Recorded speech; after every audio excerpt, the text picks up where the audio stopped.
Agora uma pergunta, o Parkinson seria uma das formas que seriam, beneficiadas do uso do THC ou não tem nada a ver? Não, existem muitos laboratórios, muitas empresas que importam produtos e que fazem uma propaganda terrível em quadros degenerativos, não só Parkinson, como doença de Alzheimer.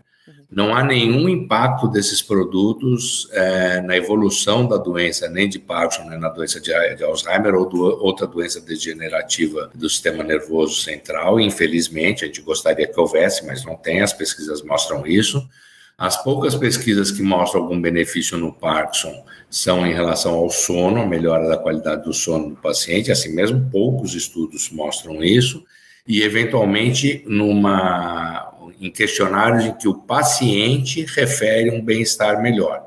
Então, eventualmente ele fica menos ansioso, menos estressado, que isso o produto dá, mas não diminui tremor, não melhora, vamos dizer assim, movimento, isso a pessoa precisa continuar sendo tratada com os medicamentos antiparkinsonianos que existem no mercado, usuais. A terapêutica com cannabis não tem essa propriedade. E é bom dizer isso porque a gente escuta muita gente falando, muito médico, inclusive, dando depoimentos, falando que deu produtos à base de cannabis e que o paciente melhorou brutalmente.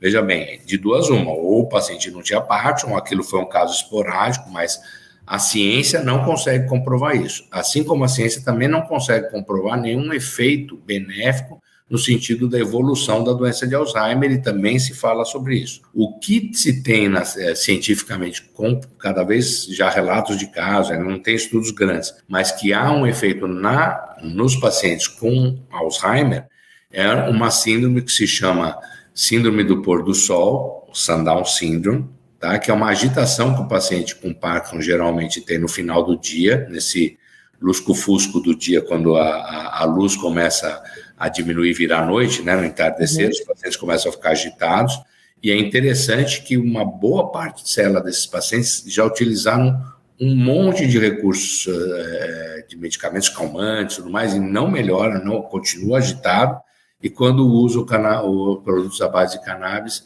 eles têm uma melhora. E uma outra coisa que às vezes acontece com o paciente com Alzheimer é que quando se usa esses produtos com um pouquinho do THC, com 0,3%, alguns deles ficam um pouquinho mais atentos, mas isso não significa que eles recuperam a memória, não faz nenhum milagre. Então essas duas coisas são importantes de dizer, porque se propaga muito para vender produto para isso, e a gente sabe que cientificamente não há comprovação, exceção feita essas situações muito específicas de cada doença.